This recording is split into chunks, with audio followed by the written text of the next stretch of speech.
Dwi'n am plannu mewn pot, ond nid ar gyfer y tu allan fydd hwn yn mynd, a dwi'n mynd i blannu bob dim fyddai angen ar gyfer creu pitsa. Wel, heblaw am y caws a'r bara. Peth cyntaf sgynna fi fynd i mewn ydy y tomato ar gyfer creu'r passata wrth gwrs. A Roma ydy enw'r math yma, a mae o yn tyfu fel llwyn, felly mi fydd angen chydig bach o gefnogaeth wrth dyfu, ond am rwan mi fydd o'n iawn. Mae o hefyd wrth gwrs yn gallu tyfu tu allan. Ac wrth i chi blannu tomato, rhywbeth sy'n dda i gofio ydy y gallwch chi 'u plannu nhw'n ddyfn. Oherwydd mae'r blew bach ma sy ar blanhigyn tomato yn fama fel hyn. Mae hein yn troi yn wreiddiau, felly y dyfnam byd ydy'r tomato, y mwya'm byd o wreiddia neith o. Na hi. Bydd hwnna ddigon hapus yn fanna. Gobeithio, peth nesa sgin i ydy hwn, yr oregano. Ag golden nugget ydy enw'r un yma, oherwydd y lliw euraidd ma sy arno fo. A mae'r... mae'n ogla neis arno fo. Felly mae hwn yn cymryd i'r ochr yma.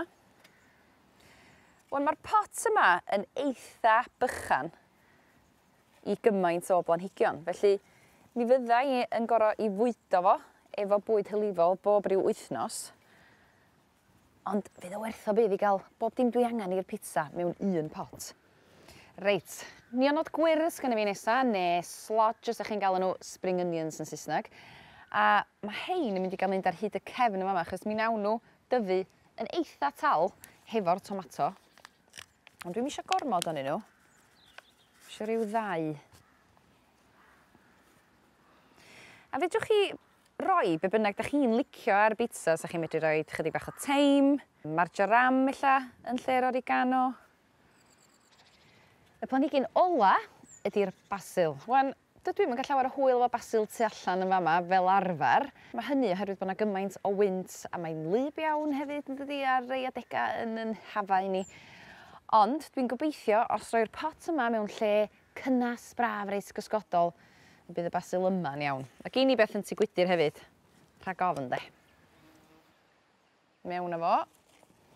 Eitha fynd i'r blaen, lle geith o ddigon o haul gobeithio.